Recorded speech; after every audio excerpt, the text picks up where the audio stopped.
Assalamualaikum warahmatullahi wabarakatuh. Kali ini kita kembali lagi di Grebek Parlemen. Pikirkan Sebulan ya? Sebulan ya. Itu kebijakan atau putusan besar. Oh iya, dan itu tidak bisa.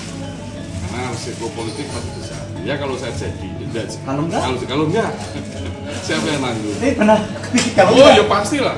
Apalagi pertarungan lewat DPR hari kamu tahu kan, persaingan elit-elit. elit.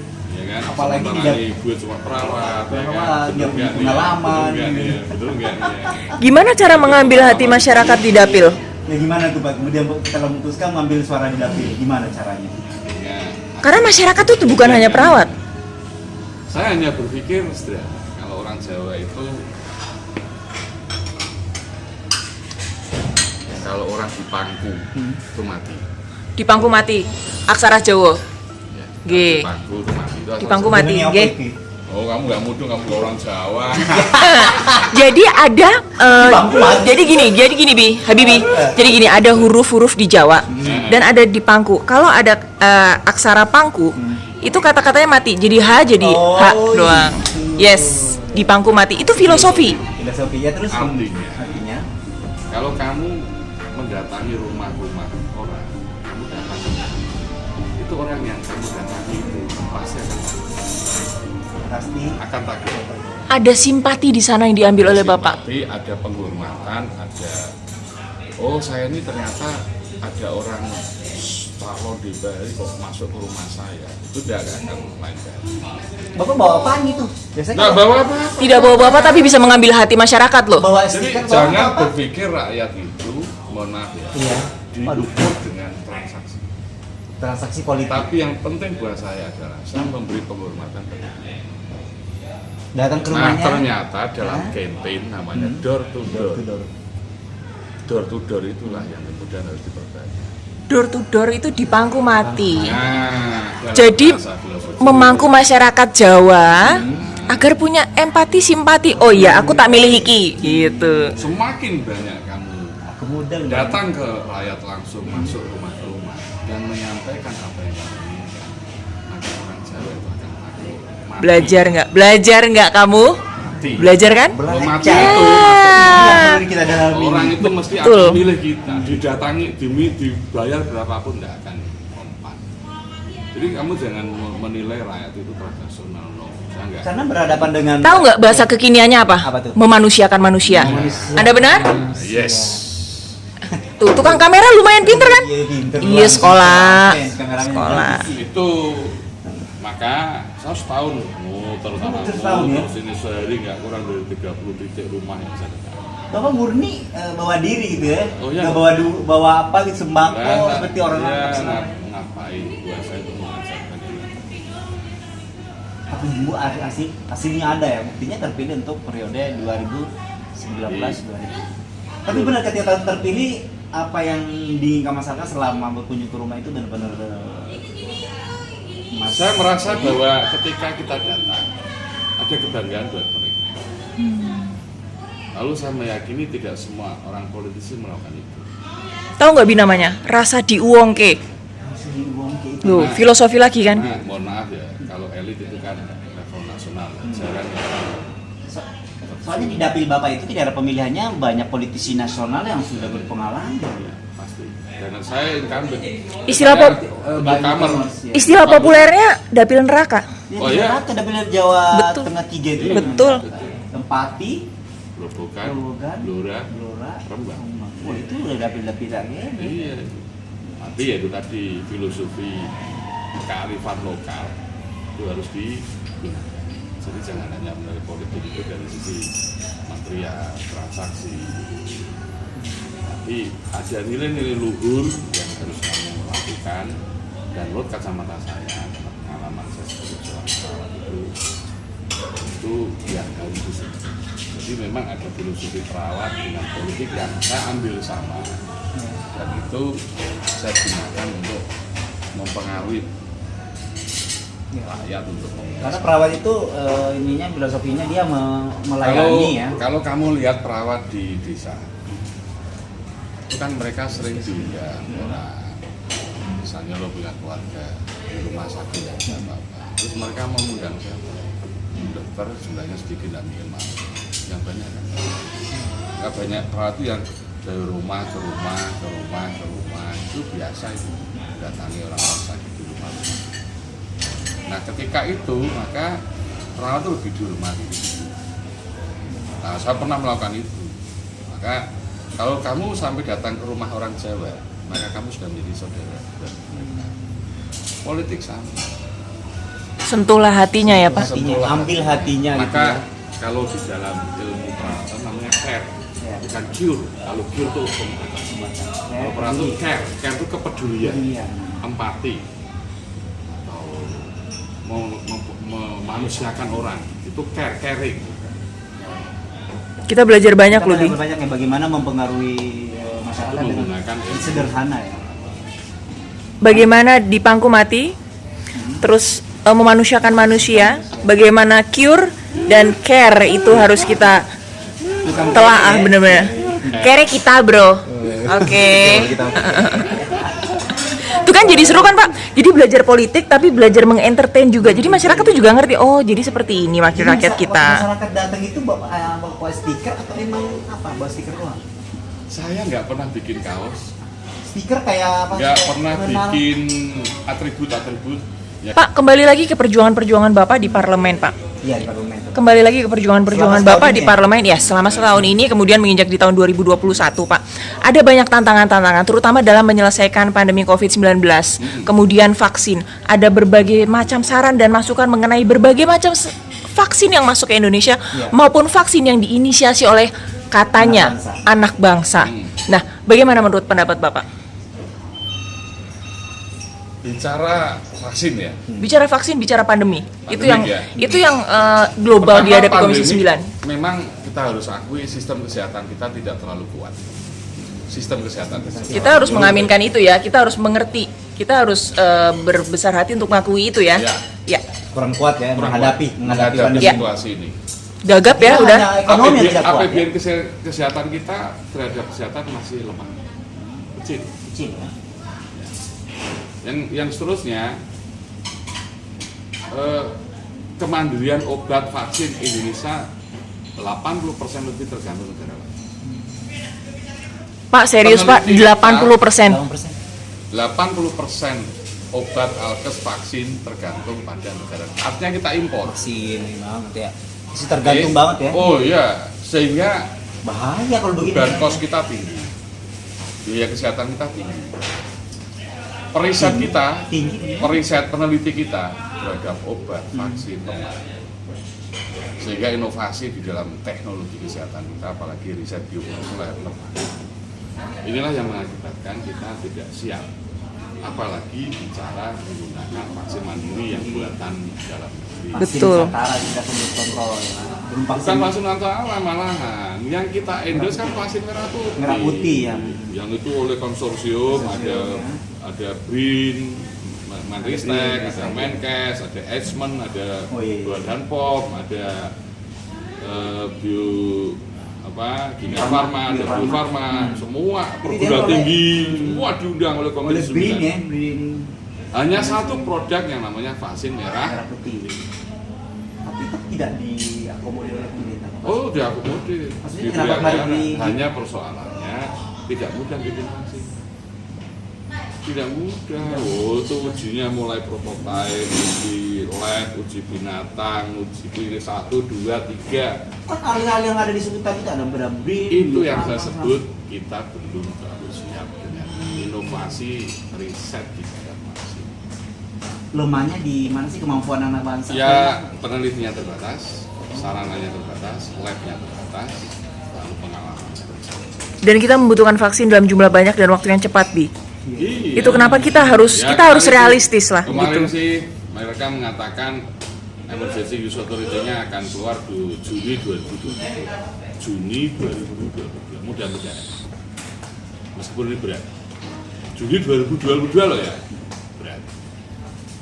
Ya, kalau vaksin Nusantara kan itu inovasi nasional yang kemudian dia menteri waktu itu, lalu ya kerjasama kan dengan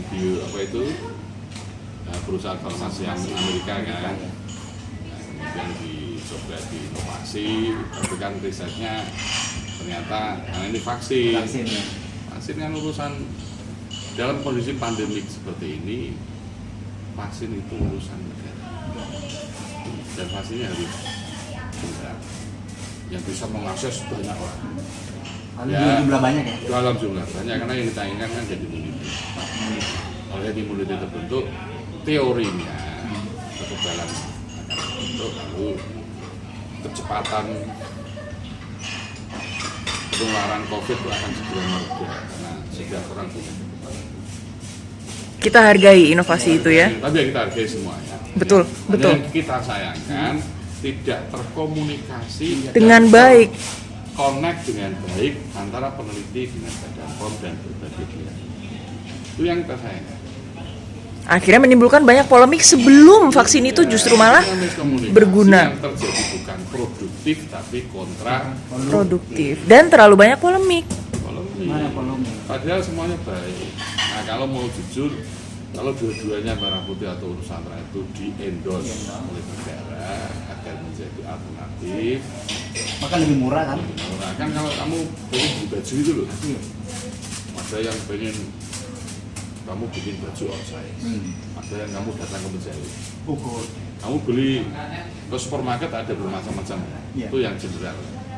Tapi kalau saya pengen pas dengan tubuhku, datang ke penjahit, ini pasti Nusantara. Yang lain itu saya nggak mau menilai yang berat-berat ya. Oh ya ini berat ya? Berat, Berat Pak. itu pertanyaan. Ini soal vaksin nih Pak. Itu pertanyaan. Enggak, jangan. Kita udah ke Ini tenaga bicara kerja malam di. ini lah, ya. Oh, tenaga Saya kerja malam ya? ini bicara lah itu ya. Oh iya. Tentang bagaimana kebutuhan perawat di luar negeri terpenuhi oleh perawat Indonesia. Oh ya? Oh seru. Itu aja bi. Kan, lo tahu Jerman kekosongan perawat di rumah sakit. Ya? Oh ya?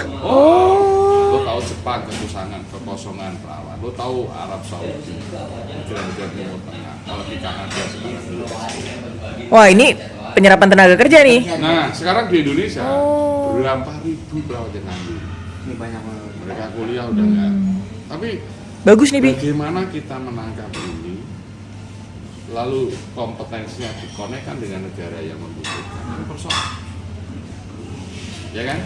Menghubungkannya. Kalau kita ingin Iya. membantu rumah tangga. Pak BNP 2 TKI. Saya kalau kita ingin membantu rumah tangga yang Ya. disebut informal, Ya. bahkan Perawat, Bang. sering menyebut ilegal, Ya. yang lalu harga diri bangsa tercabik-cabik di situ. Ya. Mengapa lo enggak yang formal, legal, Enggak. terhormat, gajinya besar, Akademisi pula. ya kan? Akademisi lagi, ya. Akademisi, profesional, Profesional. perawat tuh. Perawat. Profesional iya, akademisi iya. Ya kan? Dulu. Disiplin iya pasti kan. Tapi sistem negara Ini ini, kaitannya tenaga kerja nih cakep ini. Oh. tapi sistem negara ini, mohon maaf, apakah BP2MI, apakah Kemenaker, atau Kemenkes, ataukah Kemlu, Ya. ya, Atau sinergi. atau sinergi Ya.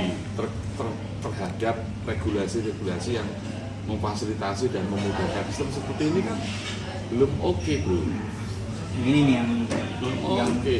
Makanya Ini bagus bi. Pemikiran bagus ini. ini ada peluang, ini ada resources, tapi tinggal mengkonekkan, tapi prosedur yang ada, birokrasi yang ada ini lah yang ini selama ini apa yang dikomunikasi nggak dengan ya kementerian izinnya atau susah, yang dibeli-beli, orang sudah ikut training tapi job ordernya nggak jelas. Wah, Orang ini sudah kan. investasi untuk mengikuti training, sudah jual sapi, jual sawah, pada endingnya nggak jadi berangkat?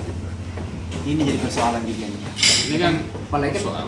apalagi perawat kalau di daerah kan jual apa lagi pesan. Ini contoh sederhana Iya. yang saya ketahui ya. Jadi menurut saya memang urusan tenaga kerja ini satu kompetensi. Dan itu ada di perawat. Ya, Semua itu. Satu kompetensi. Masalah tenaga kerja adalah kompetensi. Ini bicara perawat, belum bicara sopir, Global ya. belum bicara pertanian, belum bicara orang mesin. Kompetensi ini penting, skill. Jadi terkaitnya dengan pendidikan dan pelatihan. Yang kedua, siapa yang mengakui kompetensi ini? Ini disebut dengan rekognisi. Lembaga. Nah, rekognisi ini harus standar nasional. Di Indonesia ada BNSP, Badan sertifikasi. Siap. itu kan nasional. Ya. Kita Tapi ketika lo masuk Timur Tengah tidak lagi BNSP, tapi you harus masuk Prometrik misalnya untuk perawat. Oh, ada lagi Ada di sana juga ada sistemnya loh. Jadi itu Lo yang masih ada- lulus yang Indonesia, uji ngambilnya- Prometrik. Ujinya di Indonesia waktu itu. Oh iya no. Kalau sebentar. Prometrik ini Indonesia belum. Jadi, coba ada bayangkan ya, kita nggak punya kerja tanpa Prometrik.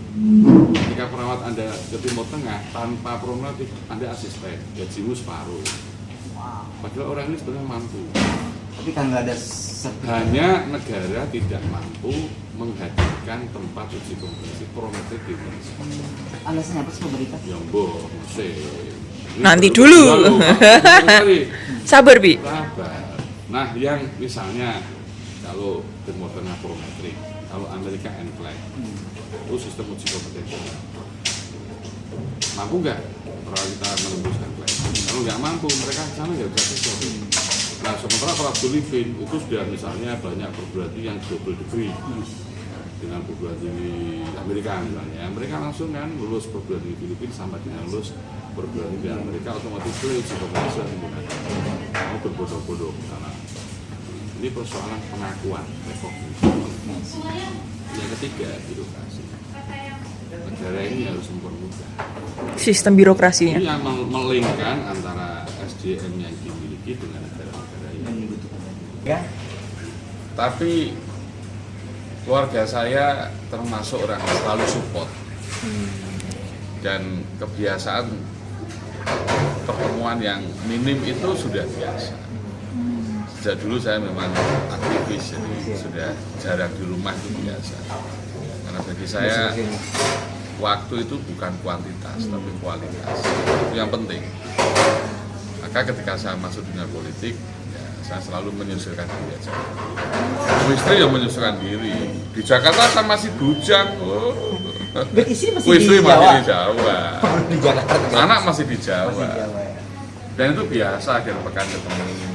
Sekarang ada WhatsApp, ada video call, apalagi sekarang teknologi juga canggih. Jadi tidak dibuat menjadi beban ya. Dan Oh, pertemuan enggak. keluarga adalah kualitas. Iya, begitu saya mengajarkan pada keluarga anak-anak itu selalu kemandirian sedini mungkin.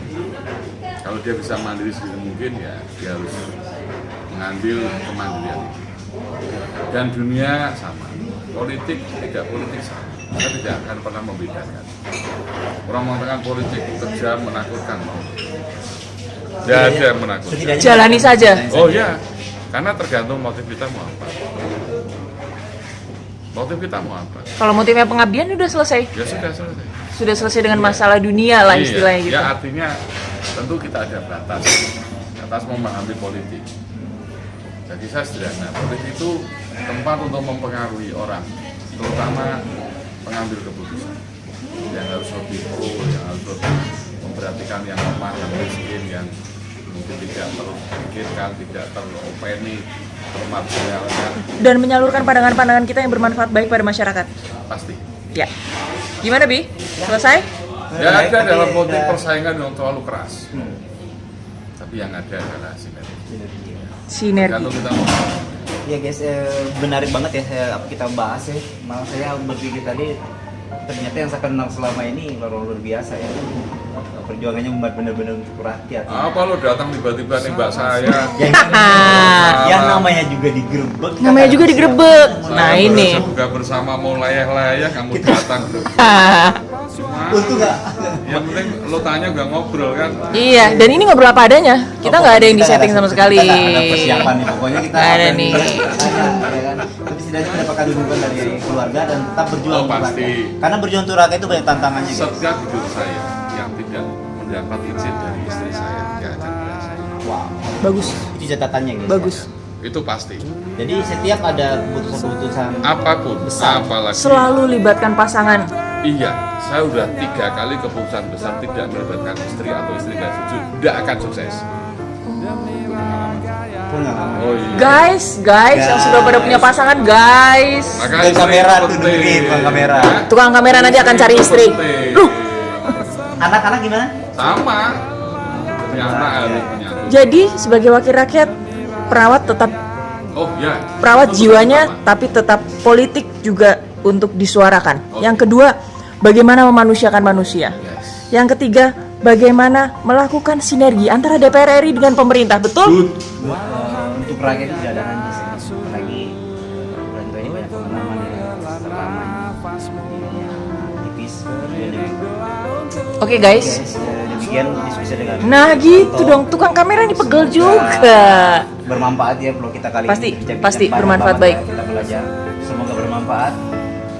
Kamu juga belajar juga kan? Pasti belajar Pasti. banget. Ini dunia baru sebenarnya bagi saya, apalagi ini kesehatan. Kamu bisa bukan jurusan kesehatan. Apalagi perawat yang Ya, dia jurusan Matraman Manggarai, Pak. Ya. Pasti tak buka juga biar mikir perawat juga. Betul. Sakit saya- Terima kasih, ketemu lagi di Grebek Parlemen episode selanjutnya. Kita akan mungkin lebih menarik lagi mungkin dengan tema-tema dan anggota Tema-tema yang baru lagi dengan wakil rakyat yang lain. Habibie Mahaba, Bapak Edi Wuryanto, daerah pemilihan? Mudah-mudahan semuanya aman dengan COVID. Amin. Bapak daerah pemilihan Jawa Tengah? Jawa Tengah, Gerobokan, Blora, Pati, Rembang. Fraksi PDI Perjuangan. Assalamualaikum warahmatullahi wabarakatuh.